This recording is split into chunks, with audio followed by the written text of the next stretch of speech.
Eu sou João Felipe, vou apresentar aqui o artigo, né? Na verdade, eu fiz um compilado de artigos para ter mais informações a respeito do assunto. E aí, a respeito do Neuralink, eu vou começar aqui a apresentação. É, de modo geral, o Neuralink, o que que ele faz?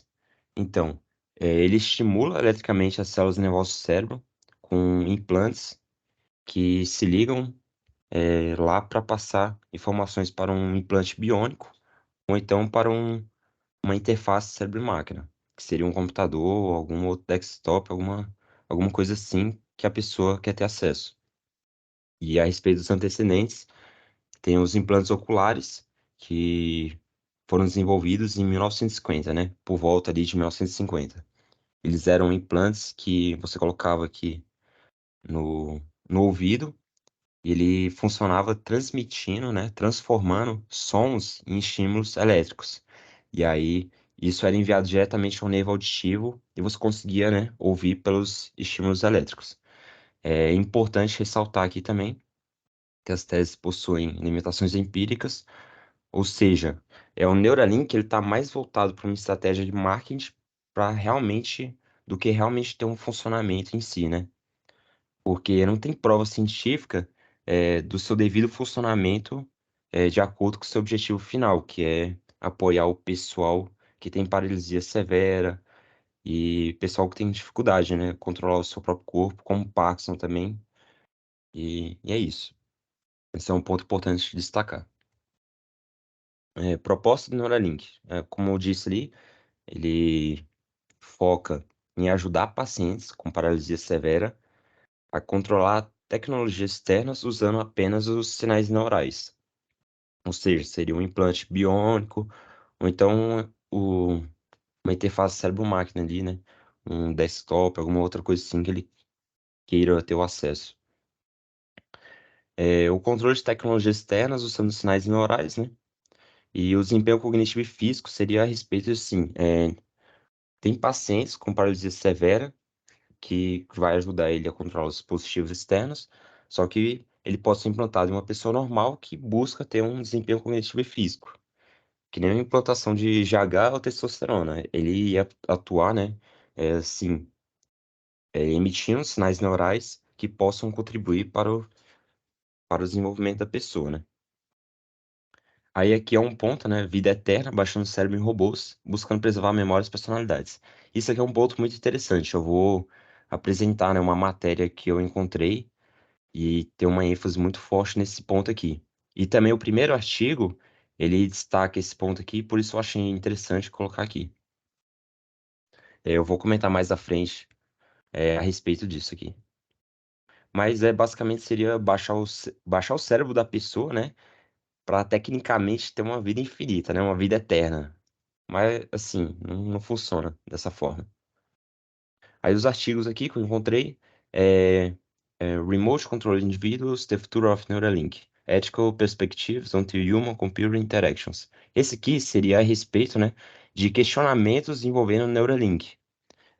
Perguntas importantes a respeito da ética, regras, leis que devem ser implantadas quando essa tecnologia for lançada, entendeu? Para ter um controle ali geral. Esse segundo aqui The Implications of Neuralink and Brain-Machine Interface Technologies. Seria mais sobre as consequências que isso pode trazer para a humanidade e o quanto isso ia afetar, né, a gente a longo prazo. Esse terceiro aqui An Examination of Prospective Use and Future Directions of Neuralink, The Brain-Machine Interface, seria a respeito do funcionamento dele. Assim, alguns pontos ali. Ele não agregou muito. Esses dois aqui eu peguei lá no banco de dados de artigos. Esse aqui eu encontrei no Google Acadêmico, Google Acadêmico, e aí ele tem menos informação. É mais umas 2 páginas ali de informação, mas eu achei interessante colocar aqui. Esse Hegel in a Wired Brain é um livro de um filósofo eslovênio, e é muito interessante que ele não trata diretamente sobre o Neuralink. Ele fala sobre o avanço da tecnologia e as consequências que isso pode acontecer, né, na humanidade, mas não tem nenhuma relação com o Neuralink. E eu achei interessante que ele comentou tanta coisa assim no livro dele, eu não li o livro dele completo, mas ele comentou muitos pontos que têm uma relação direta com o Neuralink, né? Eu acho interessante colocar aqui isso. É, artigo 1, como eu disse, ele vai mais fomentar as questões. Eu coloquei questões interessantes aqui, que eu encontrei no artigo, e que eu também me questionei, né? O primeiro aqui é: supondo que o chip fosse criado com sucesso, começasse a ser instalado, quem teria condições de pagar pelo chip realmente seriam os pacientes de paralisia severa? Cara, às vezes o pessoal ali com paralisia severa, a família já tá gastando muito dinheiro com equipamento, com remédio, com comida, entendeu? Essas coisas. Eu acho que quando essa tecnologia for lançada, o chip vai sair um preço exorbitante que a família não vai ter condição de pagar, entendeu? É um negócio que é absurdo, porque não tem como ter uma relação um com o outro. Poucas pessoas vão ter oportunidade de realmente implantar um chip desse pagando pelo valor dele, ainda mais se o foco são os pacientes com paralisia severa. E aí, eu fico pensando assim, e se talvez ele fosse recebido de graça? E aí, aí teria outro ponto, né? Se você não paga pelo produto, então você é o produto. E, assim, agora, 20 de setembro, né? Eu li uma matéria também que saiu lá nos Estados Unidos, que eu até vou apresentar para vocês depois, que já saiu para período de teste, 10 pacientes que podem ter o chip instalado no cérebro. Então eles vão estar se inscrevendo lá, gratuito, e já vão estar em período de teste para 10 pessoas estarem realizando a instalação do chip. Agora tá de graça, né? Porque realmente é período de testes. E aí, essa questão também vai entrar aqui, ó. E quanto aos erros na tradução? Eu vou comentar esses 4 pontos daqui a pouco, mas assim, pode ter problemas, né, na fase de período de teste, entendeu? Então pode prejudicar o cérebro da pessoa, pode ter erro na cirurgia, mas por enquanto é de graça, né? Porque é período de teste. Então, beleza. É o segundo ponto aqui. O que ocorre com as informações após serem utilizadas para executar os comandos? É, o cara vai ter acesso a todo o banco de dados de, por exemplo, 1.000 pacientes que têm o chip instalado e ele vai ter todas as informações armazenadas lá no banco dele para ele fazer o que ele quiser. Eu acredito que é uma fonte de poder muito importante ali que ele vai ter nas mãos dele, cara. O controle de informação vai ser gigante. Então é mais a respeito, tipo assim, o que que vai acontecer com a informação após executar o comando? Porque ele pode ter um log infinito lá de coisas, de como a pessoa pensa, as ações que a pessoa pensa, as ações que a pessoa pensa diante de cada situação, entendeu? É muita informação que ele vai armazenar e guardar ali e vai ter o controle, entendeu? Eu acho que é uma informação ali que pode ser perigosa a longo prazo, mas também pode ser muito boa. Porque se ele conseguir entender o cérebro humano, eu acho que vai ser um avanço muito grande para a tecnologia e para a biologia também. Mas depende muito da intenção da pessoa que está produzindo, né? E aqui, o que impede que os chips possam ter os comandos do portador interceptados antes de serem traduzidos para a linguagem máquina? É, isso aqui é interessante porque no hack ético, o pen test, né? Que é as técnicas de penetração, não diretamente ligado às técnicas de penetração, mas mais o hacking ético mesmo, que é sobre. Tem duas técnicas que envolvem muito isso aqui de interceptação, que é o sniffing, que é quando você está monitorando os processos da rede, ou seja, você está pegando ali informações da pessoa que está enviando, por exemplo, na verdade seria o computador, né? Do IP, o tráfego de rede ali, os megabytes por segundo, o endereço, tá pegando um monte de informação pelo sniffing, que é uma técnica. E aí tem o spoofing também, que é quando o intruso introduz um tráfego falso, entendeu? Imagine então a pessoa conseguir capturar os comandos da pessoa ali que ele está tendo ali com o Neuralink. E antes de ser traduzido para o braço biônico, ou então para a máquina que ele está tentando fazer uma comunicação, ele recebeu um spoofing com um tráfego falso, entendeu? Imagina o quanto isso poderia afetar a pessoa, né? Ele pode passar um comando pro braço ali de dar, por exemplo, de apertar a mão de alguém. E alguém chega com um spoofing e passa um tráfego falso para ele dar um soco na pessoa, tipo, do nada, entendeu? Eu acredito que possa ser uma possibilidade. Se a conexão for Wi-Fi, Bluetooth. Mas o braço biônico pode ter uma conexão, né, direta a cabo e aí não vai precisar mesmo desse trafegar, trafegar dados assim, na área e talvez não tenha isso. Mas é uma possibilidade, entendeu? E aí, quanto aos erros na tradução das extensões, em faz testes ou não, como isso poderia afetar o portador do chip? É o que eu comentei ali mais cedo ali, da matéria que saiu, dia 20 de setembro, que, que assim, já está em período de teste, né? E aí eles estão convocando 10 pessoas para baixar, né, esse implante e já poder ir testando. Agora imagina se tem um erro nessa fase de teste aí e afeta o cérebro da pessoa e, e começa a ter ali um. A pessoa entra em coma, né? Depois disso, é um exemplo. Ou então a pessoa morre, entendeu? Porque eu acho que pode ter muito erro, porque tá ligado ao cérebro ali e tem muito nervo, tem muitas vias sanguíneas, entendeu? Vasos sanguíneos. É um negócio pô, pode prejudicar com a pessoa, ainda mais que ela já tá, né? Porque o paciente com paralisia severa é só uma questão, um ponto que está sendo levantado. E aí, outro ponto que e se houvesse uma comunicação reversa, ele tá mandando um comando pro braço biônico ou então para uma máquina de fora do corpo dele. E se o computador quisesse enviar um comando para ele, entendeu? É um ponto assim para se pensar, porque a ideia até então, né, o cérebro humano receber um chip e passar comandos para o robô. E mas se acontecesse o contrário, da máquina enviando comandos para o cérebro humano?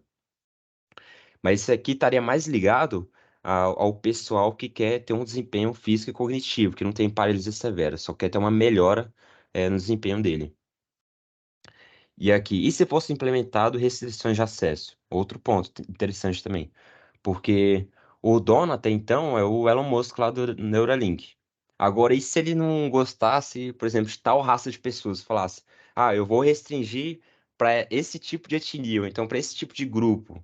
Ele pode proibir também países, pode proibir cidades, entendeu?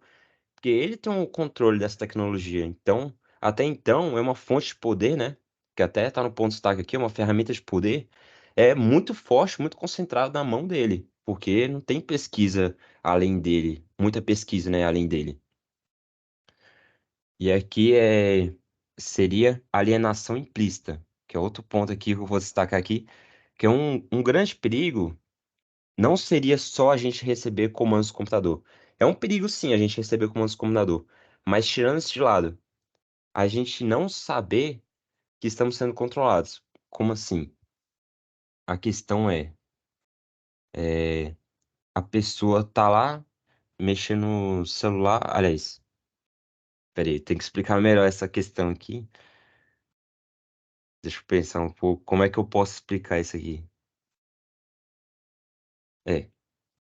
Um grande perigo seria não seria a gente poder receber comando do computador, mas se não sabemos que estamos sendo controlados, porque assim, a gente tá lá, é que nem o celular. Todo mundo tem acesso ao celular. E aí começou uma febre assim, ó. Uma pessoa, em 2000, na época de 2000, comprou o celular e começou a usar o celular. E aí depois todo mundo viu, pô, essa tecnologia é da hora, vou comprar também. Aí outra pessoa comprou, depois mais outra pessoa comprou. Agora quase toda a população já tem acesso ao celular, entendeu? É essa a questão. Começou como um negócio muito besta, mas agora todo mundo já tem acesso ao celular e todo mundo, tipo, já tá meio que viciado nessa tecnologia. Ninguém mais vive sem o celular. É certo que o celular é uma ferramenta muito importante de comunicação, de pesquisa no Google aí para encontrar mais informações, mas o problema é que muitas vezes tem muita gente, né, que não usa nem para comunicação mais, só usa para entrar, por exemplo, no TikTok lá, no Twitter, Facebook e ficar lá o dia inteiro lá viciando a dopamina no cérebro, entendeu? Viciando o estímulo de dopamina no cérebro, estragando o cérebro da pessoa. Agora imagina se todo mundo decidir é, pegar e implantar essa ferramenta também, implantar esse chip. É claro que o preço tem que ficar viável para isso. Mas imagine se todo mundo começar a implantar esse chip, vai chegar um momento que ele vai poder passar um comando, né? O dono da empresa lá vai poder passar um comando para manipular todo mundo ao mesmo tempo, entendeu? É só um ponto aqui que seria muita doideira acontecer, mas pode acontecer, entendeu? Aqui, eu acho que eu consegui passar mais ou menos uma ideia aqui, porque é um ponto é complicado de explicar, entendeu? Pirataria e cópias. Assim, até então, tem só uma empresa completamente focada em desenvolver essa tecnologia.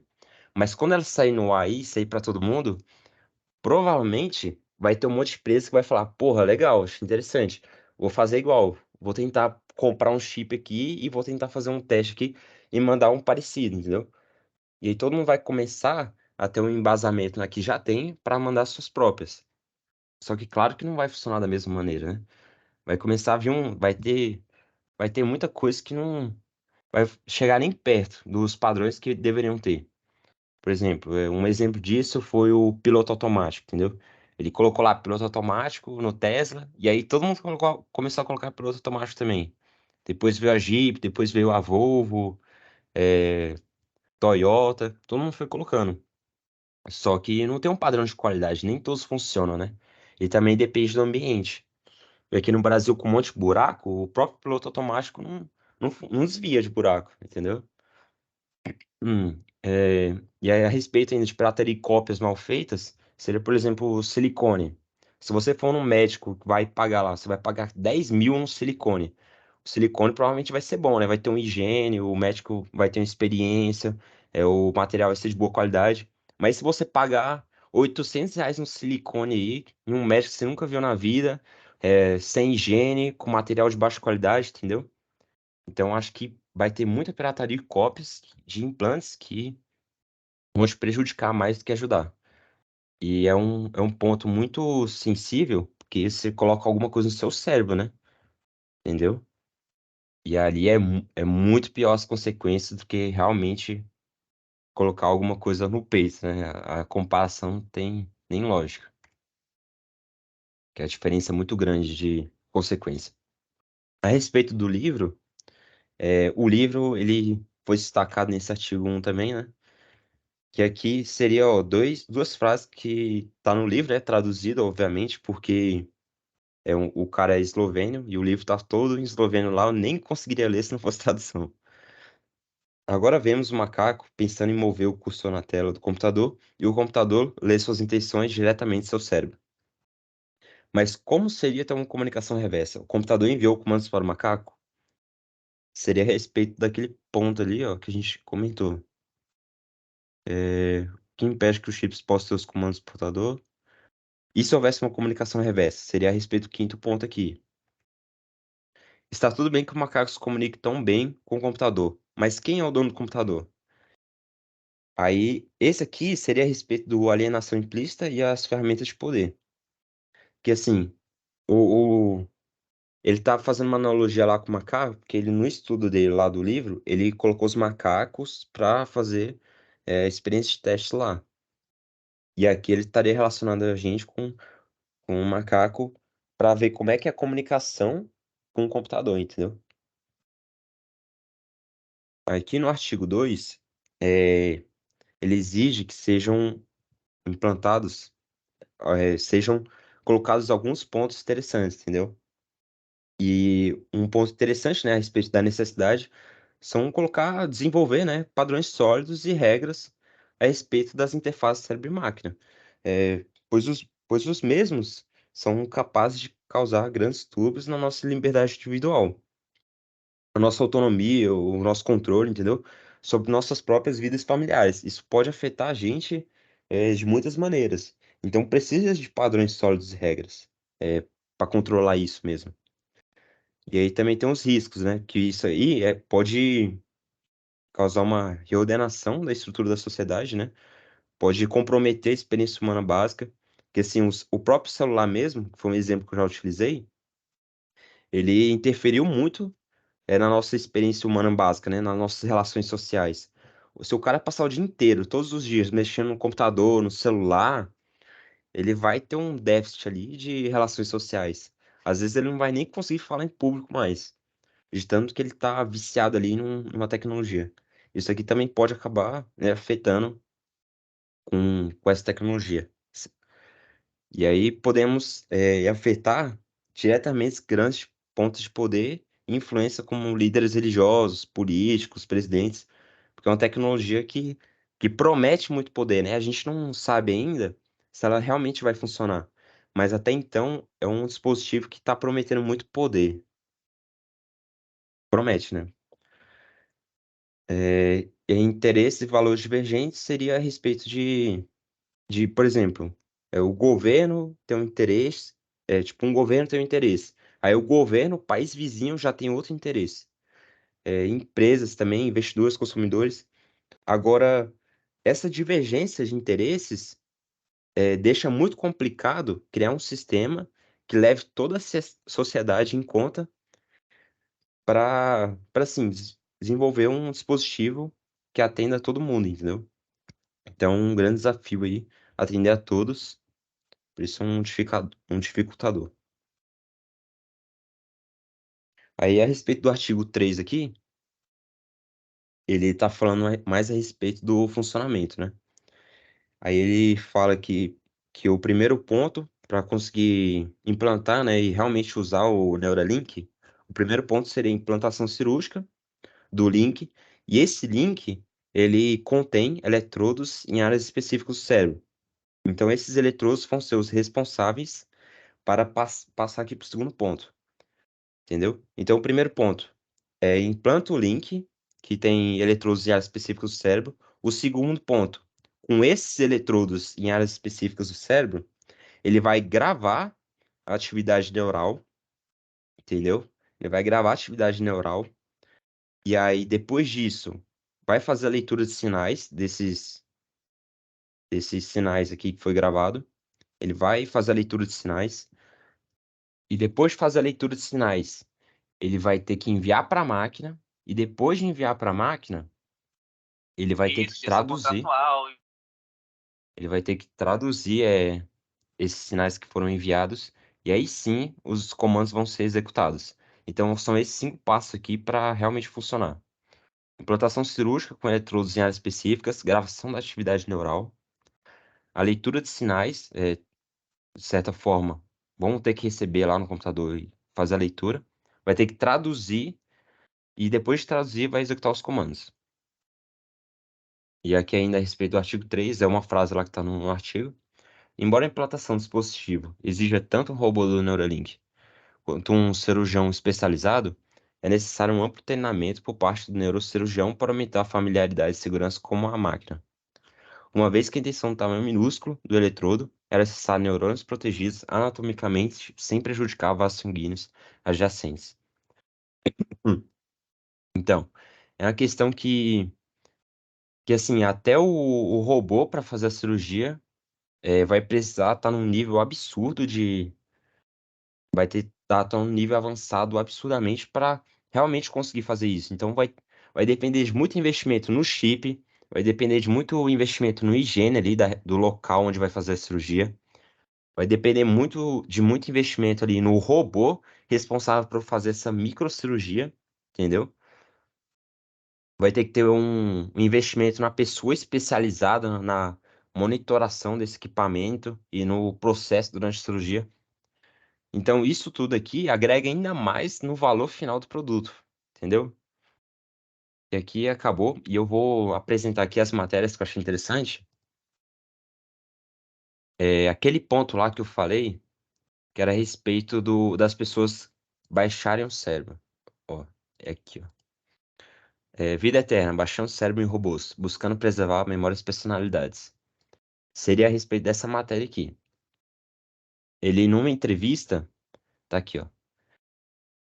Perguntaram para ele se era possível baixar o cérebro das pessoas e transmitir para um robô, entendeu? Aí ele falou ele acha que é possível, e ele falou, sim, a gente pode baixar o cérebro das pessoas que que acreditam fazer delas mesmas únicas.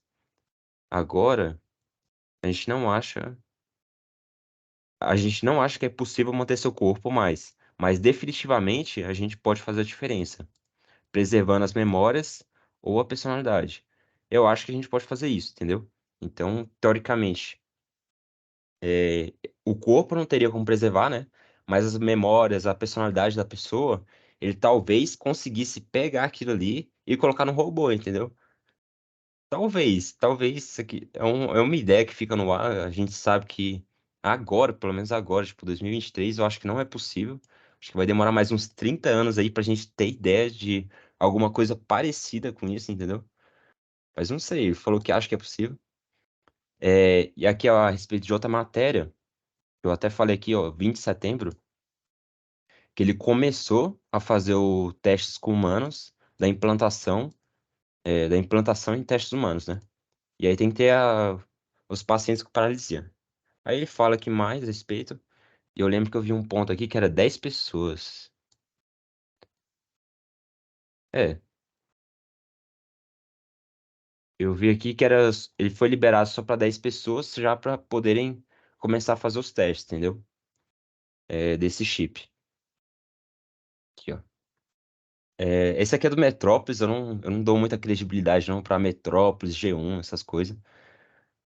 É, mas aqui ele fala sobre os chips que ele realmente pode fazer. Aqui não tem. É que ele só comenta mais a respeito, não tem nenhum ponto muito importante. É esse aqui que eu queria chegar, ó. É o Neuralink de Elon Musk, usa a ideia de neurocientista brasileiro. Esse ponto aqui eu achei interessante, que esse cara aqui, ó, é o Miguel Nicoleles, ele tava falando que o Neuralink é uma ideia dele, que ele já tava pesquisando já há muito tempo, e aí o Neuralink pegou, chegou, o Elon Musk, né, chegou, e teve a ideia meio que copiada, né? Então, tecnicamente, a ideia seria de um brasileiro. Mas eu não sei se esse cara aqui é uma fonte muito confiável, não. Talvez ele esteja só falando coisa na internet aí pra ganhar uma moral, mas é um ponto interessante a descobrir aí depois, né? Que ele é um neurocientista, é famoso. Talvez ele realmente tenha criado, ou talvez não. Talvez seja só falácia mesmo. E é isso. É isso a apresentação. Se vocês tiverem algumas dúvidas aí, alguma coisa a comentar, né? Até sua própria opinião a respeito do assunto, que é um negócio mais que a gente tá explorando ainda, né? A gente não tem conhecimento geral. É um negócio que a gente ainda tá estudando para coletar informações a respeito. Não é uma verdade definitiva. Então, se alguém quiser dar uma opinião que tem sobre o assunto, pode falar aí.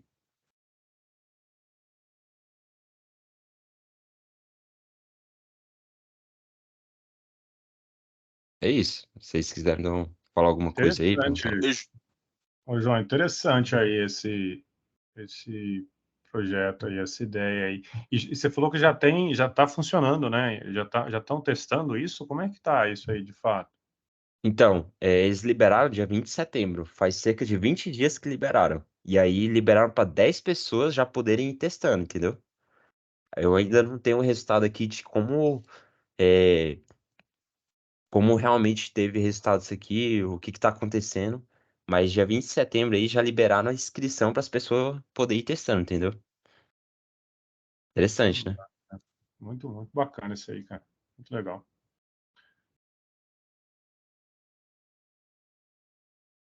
Sobre essa pesquisa aí, João, da Neuralink, que você estava falando da empresa do Elon Musk, ela recrutou, né, alguns voluntários para fazer o teste, né, agora recentemente. Teve algum resultado? A empresa divulgou algum estudo em função desses testes? Você sabe me dizer? Então, a inscrição dia 20 de setembro, entendeu? Então o pessoal ainda tá se inscrevendo, eu acho que eles ainda estão Ah, selecionando. Como é muito recente, eu acho que não tem nenhum resultado, entendeu? aham, entendi, mas é uma coisa assim meio distante ainda, né? Parece ser coisa de filme ainda, é um patamar de tecnologia que, no meu entendimento, tá? Não sou da área não sou da área, mas acho que é uma coisa ainda meio que de filme, assim, um pouco distante, né? Pelo que você Uhum. expôs aí, pelo que eu li também de alguns artigos, né? Também de algumas informações que eu já fui atrás também. Então, parece um futuro, assim, nesse momento ainda bem distante, né? Então, realmente, como você falou, parece ser um futuro distante, mas é porque é uma via de duas mãos, na minha opinião. Depende da tecnologia e depende da biologia. A tecnologia, com o chat GPT, inteligência artificial, eu acho que a gente já está bem avançado para conseguir implantar alguma coisa que pelo menos tenha um desempenho físico cognitivo melhorado, entendeu? Ou então uma melhor visão. Alguns pontos assim fracos. porque a tecnologia está avançada de certa forma. Agora, para a biologia, né, o nosso corpo aceitar esse material e conseguir conversar com essa tecnologia, eu acho que realmente a gente está um pouco distante, entendeu? Realmente a biologia É, deveria, é entendeu? exatamente nesse ponto que eu acho distante mesmo, essa questão de download de informações do cérebro para um, sei lá, para um HD e tal. É Sim. coisa de filme, assim, até que você fala assim, eu me assusto, né? Que é uma parada. Tem até um filme, Lucy, né? Que retrata isso daí. Uhum. Não sei se vocês já assistiram, eu vi esse filme assim, fiquei assim, espantado, né? E aí, quando você apresenta esse trabalho assim, fala nesse momento dessa impossibilidade, mas pode ser que no futuro isso aconteça, essa questão da biologia e da máquina, né? Então, se isso acontecer, realmente um estágio assim muito avançado, né, que a tecnologia vai alcançar nesse patamar, né? Muito interessante esse ponto que você falou da Lucy. Muito interessante. Realmente, essa questão aqui, desse artigo aqui, dessa entrevista que ele falou que talvez a gente baixe a personalidade, a memória, é um negócio que parece absurdo pra mim, né? Aliás, parece absurdo pra gente, no geral. Ele falou, o Elon Musk falou que talvez seja possível, entendeu? Então, vamos esperar aí o que vai acontecer, né? E que isso seja usado para o bem. Mas a respeito Vamos da ver. tecnologia, conversar com a biologia, né? Assim, ter pelo menos uma melhora no desempenho físico e cognitivo, eu acho que a gente não tá tão longe, não. Eu acho que é possível, entendeu? Não, com certeza. Assim, Out- te parabenizo pelo trabalho e assim, a questão da ciência também é essa, é validar, provar, né, não só na teoria, mas na prática, ou é o contrário, né? Ou determinar se aquilo tem uma validade prática ali, entendeu? Não, isso aqui funciona, aquilo não funciona. Então, gostei muito do seu trabalho. Esse tema também é muito interessante dentro desse assunto, né? É Uhum. um tema que Muito interessante. me chama atenção também bastante e parabéns, assim, você foi bem sucinto, né, no trabalho, mas você conseguiu detalhar aí no meu entendimento tudo aí, tá? Parabéns. Uhum. Um ponto interessante, você falou sobre a Lucy, e aí eu já pensei a respeito disso aqui também. Eu não sei se vocês já viram Black Mirror, o The Entire Story of You, que o Sim, cara, você já viu, né? Muito interessante, que ele tem um implante no olho dele e ele grava tudo que ele vê, ele grava tudo que ele ouve e o que ele fala também. Então, assim, é muito doido que ele, assim, tem uma tecnologia implantada no corpo dele, que ele pode ser usado no futuro para saber o que que ele fez de merda, o que que ele fez de bom também, né? Até como um negócio de segurança. com certeza. E aí você falou da questão social, pegando o gancho desse episódio aí, né, do Black Uhum, Mirror, que essa tecnologia interfere na parte social, né, que ele foi atrás de uma sim. traição, ele acabou descobrindo a traição ali, né, da mulher e tudo mais. Enfim, É, quem assistiu esse episódio fica assim, caraca, dá uma bugada assim na cabeça, caramba, será que isso, Uhum. isso, isso vai chegar, né? É, Então, o Black Mirror exatamente. é uma série bem interessante nesse aspecto. Quem tiver a oportunidade, que não assistiu, tem alguns episódios especificamente desse assunto que a gente está falando que é bem legal, né? Recomendo bastante. Ó, muito interessante. Ó, é, esse aqui do Black Mirror, ele é muito mais propício de acontecer do que em relação ao Luz, porque a mulher literalmente virou um pendrive. Porque assim, pensa a relação que agora saiu recentemente, ó, óculos iPhone, com câmera e tradução. Deixa eu ver se eu encontro aqui. A Google criou um óculos Smart. Isso aqui eu tinha visto e parecia ser recente, cara. Na verdade, eu vi da Apple. Apple óculos. Ó, Apple revela, tipo, 5 de junho, é recente. Eles revelaram que estavam trabalhando em um óculos. Aí o óculos ia custar caro pra caramba, claro. Mas o óculos já teria a capacidade de você ver, né? As coisas de câmera real. Teria a capacidade de gravar. Teria a capacidade de consultar chamadas, consultar um monte de coisa lá, fazer um monte de coisa. E tudo pelo óculos. Eles colocaram um óculos gigante aqui, mas o negócio que eu vi do Steve Jobs apresentando era outra coisa, velho. É um óculos pequenininho. Ó, era esse aqui, ó, que eu vi. E aí pensa, ele começar a evoluir nessa direção aqui, ó, pra questão do Black Mirror e começar a assimilar tudo, começar a juntar uma coisa com a outra. Eu acho que, assim, a longo prazo pode ser possível. Pode ser Sim, essa possível um questão negócio. essa questão do óculos, tem até um filme bem antigo, de 93, que é se não me engano, chama O Demolidor, acho que é com o Stallone e com Wesley Snipes, né? Que eles pegam, tem um óculos, né, que eles colocam, eles simulam a realidade virtual, onde, onde pessoas possam interagir através dessa realidade virtual. Por exemplo, até mesmo no filme fala isso, né, que tem a Sandra Bullock, que ela interpreta lá o papel não me lembro do nome dela e tal. Ela, ela, ela, ela tem relacionamento sexual com o cara que interpreta o Stallone, né, que faz o papel lá do Uhum. cara. E eles fazem tudo isso por meio de um óculos. Então isso foi retratado em 93, né? Então assim, quantos anos atrás? Mais de 30 anos aí, dentro de um filme eles colocaram essa possibilidade do óculos, né, de interagir de forma virtual ali, isso há 30 anos atrás, né? Então, Uhum. aí você já está me mostrando aí, só para entender como a tecnologia ela vai evoluindo, né? E a gente estava falando aqui, né? Ah, isso aí, hoje, essa questão dos chips cerebrais é algo impossível? Talvez daqui a alguns anos, né? Não seja, né? Então, para você ver que a tecnologia tá alcançando, assim, patamares, assim, Exatamente. muito grandes em pouco tempo, né? Então, não vamos duvidar, né? É, pelo menos a área da tecnologia tá. Era essa prestação aqui que eu vi. Ele apresentou o Ray-Ban e o Ray-Ban já tinha um monte de funcionalidade já de gravação, de chamada telefônica, de visualizar o Instagram aqui, ó. Entendeu? E aí era o Mark Zuckerberg, não era o Steve Jobs, não. Só confirmando aqui. Mas realmente, como você falou, tecnologia tá avançando de uma forma muito grande. E assim, se a biologia conseguir parear com ela, a gente vai ter muito avanço como Neuralink, como esse aqui, e com o óculos também, né? Então, assim, a longo prazo aí o negócio vai ser muito interessante. Aí, João, aproveitando aí, já que você está falando do seu tempo, vou puxar um pouco para o meu, que o meu é regulamentação, a questão de Hum, proteção de dados dentro da lei, né? Então, assim, se isso de acontecer, né, que os governos desses países, no caso dos Estados Unidos, que autorizou nesses testes de chips cerebrais, que autorizou a empresa do Elon Musk lá fazer esses estudos, né? E uhum, se houver, de fato, na prática, isso for possível, né, essa interação dessa tecnologia, que existam regulamentações para proteger esses dados, né? exatamente. Que vão circular, igual você falou no início da apresentação, vão ter dados ali circulando.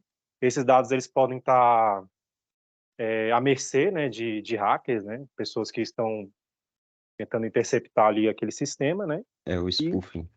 e a nossa preocupação é essa, né? No caso, não é só o sistema, mas também a forma como vai ser tratado, a forma como vai ser armazenado, e a forma como esses dados vão ser protegidos de forma a não atrapalhar aquele usuário, né? Enfim, de ter aquelas informações ali divulgadas ou vazadas, né? Uhum. Seria como você comentou, né, ali aquela questão de proteção, por exemplo, se é o Wi-Fi Bluetooth, ele abre uma brecha ali para alguém chegar e fazer um ataque. Aí seria justamente o spoofing aqui, ó. Eu até comentei lá. E aí tem um sniffing também que ele consegue monitorar os dados que estão sendo passados. O ataque sniffing.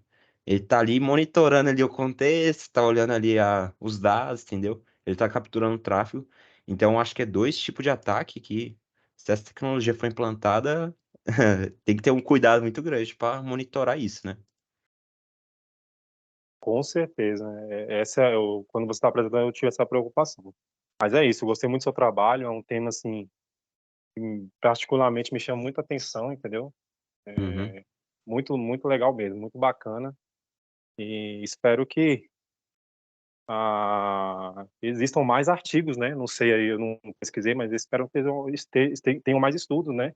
Sobre esse Uhum. tema, para a gente poder acompanhar, né? Como é que está o avanço disso aí, desses testes, desses estudos, né? Enfim, bem legal. Exatamente, que venha para o bem também. Obrigado por colaborar aí, Igor. Isso. Valeu. Valeu pela Valeu, tamo participação. junto. Ei, João, Opa, beleza? beleza, Felipe? Tudo certo? Beleza.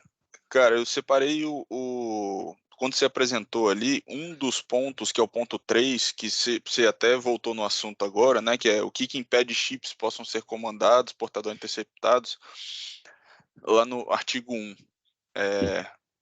Isso. Eu Hum, tive a oportunidade há 5 anos atrás, aí, mais ou menos, de lá na UNB do Gama fazer 6 meses lá como aluno especial na faculdade de biomedicina. E o meu trabalho, assim, minha pesquisa foi baseada justamente em ataques a hum, aparelhos intracorporais, né? Então, uhum, nos casos lá, eram bombas de insulina e marca-passo, né? Então, tem dois casos aí que ficaram famosos, que é em 2009, desculpa, em 2007, o ex-presidente, o Dick Cheney, lá dos Estados Unidos, ele teve que desativar o Wi-Fi do marca-passo dele, porque a empresa admitiu o risco de ser feito ataques, né, a esse marca-passo, então foi feito um recall de marca-passo.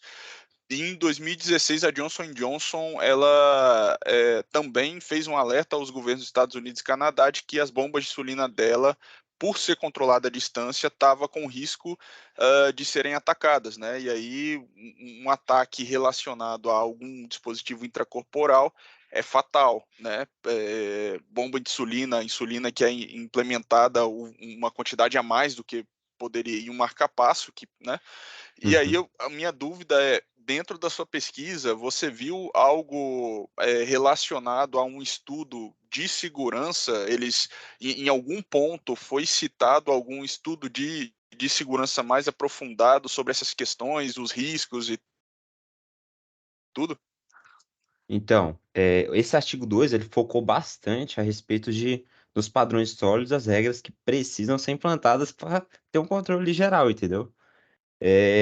Mas assim, não tinha ninguém falando, tipo assim, não encontrei nos artigos falando sobre as regras que deveriam ser sólidas, entendeu? Porque como é uma tecnologia que ainda está desenvolvendo, eu acho que o governo ainda vai produzir padrões e regras para isso, Entendi, entendeu? entendi. Uhum. Porque não tem histórico também.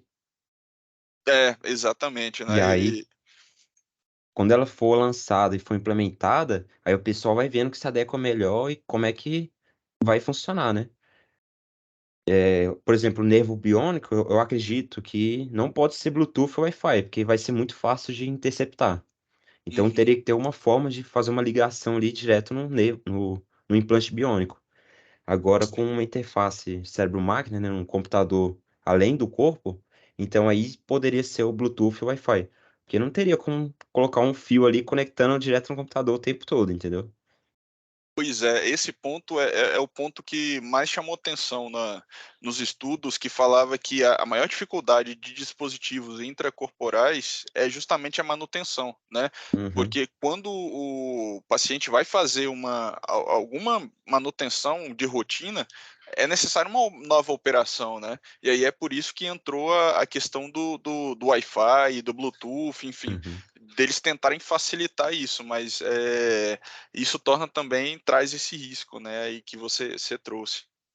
Mas beleza, cara, só mais para tirar essa dúvida, né, se eles, Uhum. assim, na construção, eles estavam também já levando em conta se estavam sendo construídos padrões nesse sentido, porque é algo bem, bem crítico, assim, né.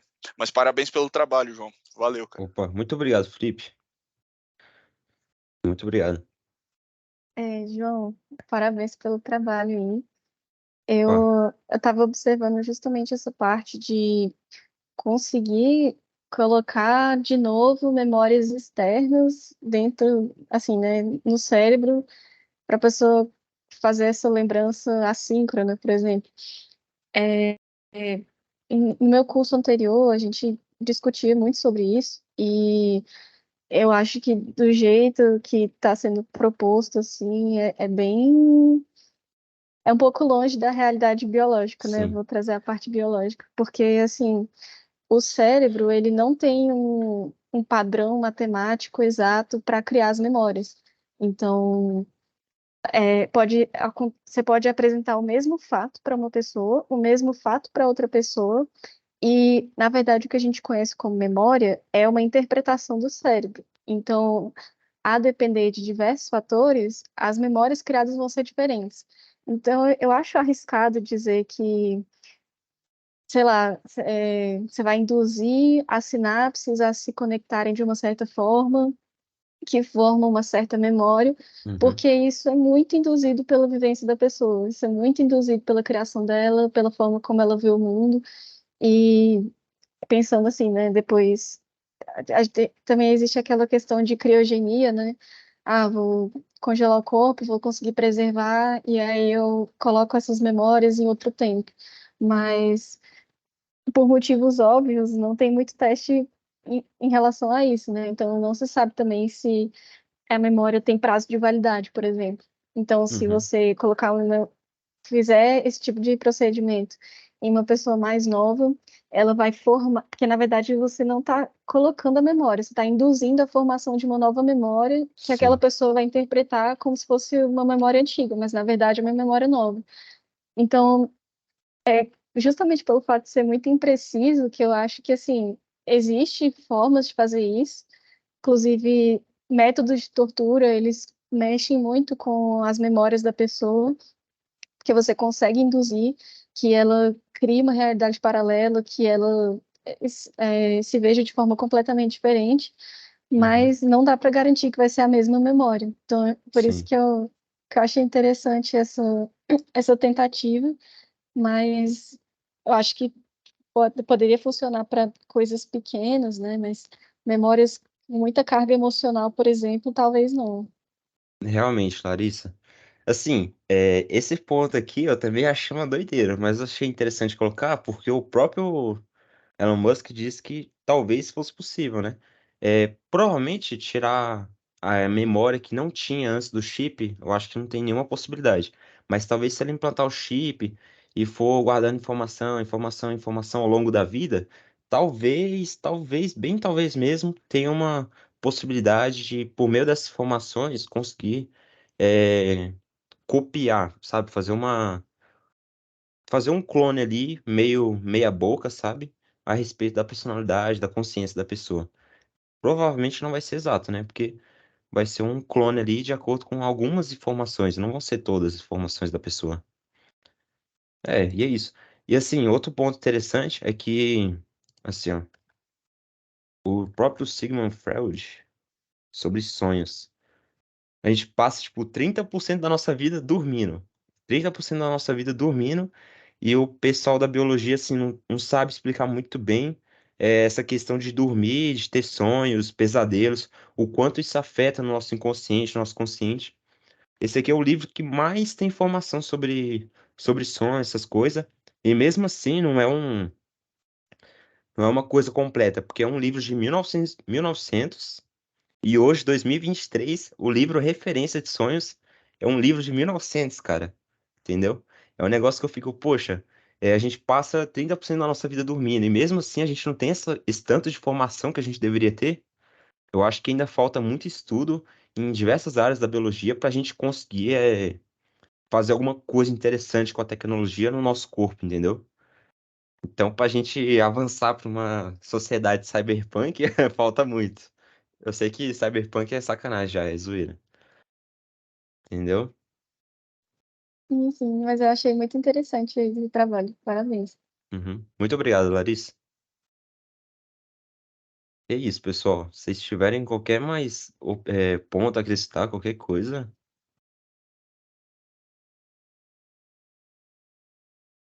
Eu tenho só mais um, mas é porque Hum, esse assunto me lembra muita coisa que eu já ouvi assim, mas é uma questão de bioética, né? Então, por uhum, exemplo, é, geralmente novas tecnologias muito disruptivas, assim, como essa, por exemplo, elas tendem a criar mais segregação social do que anteriormente, né?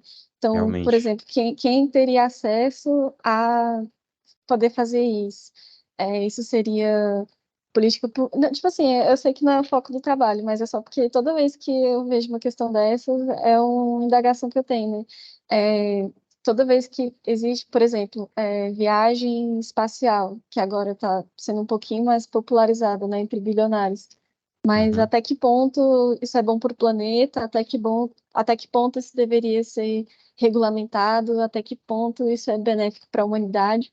Mesmo que seja uma tecnologia muito disruptiva, muito impressionante, mas nem sempre a tecnologia ela traz benefício, que ela é só a forma, né? Às Uhum. vezes você pode ter muita tecnologia, coisas impressionantes que não farão bem para a humanidade, por exemplo. Exatamente, é uma ferramenta de poder, cara. Porque, assim, líderes religiosos, o Papa, por exemplo, imagina o tanto de informação que ele pode ter acesso, que é passado de papa para prapa. Oh, caramba, é um trava-língua isso aqui. Que vai passando de papa para outro papa, entendeu? Ao longo de séculos e séculos. Eles podem ter informação ali, uma biblioteca confidencial lista dos papas, informação muito sigilosa que ninguém mais tem acesso. Então, é um ponto de poder que esse implante aqui pode trazer, entendeu? Pode trazer realmente uma segregação social. Porque, assim, no nosso mundo já tem muita coisa que traz a segregação social. Por exemplo, a NASA também deve ter muita informação lá sigilosa que ninguém mais tem acesso. E vários outros lugares, né? Tem uma lista enorme.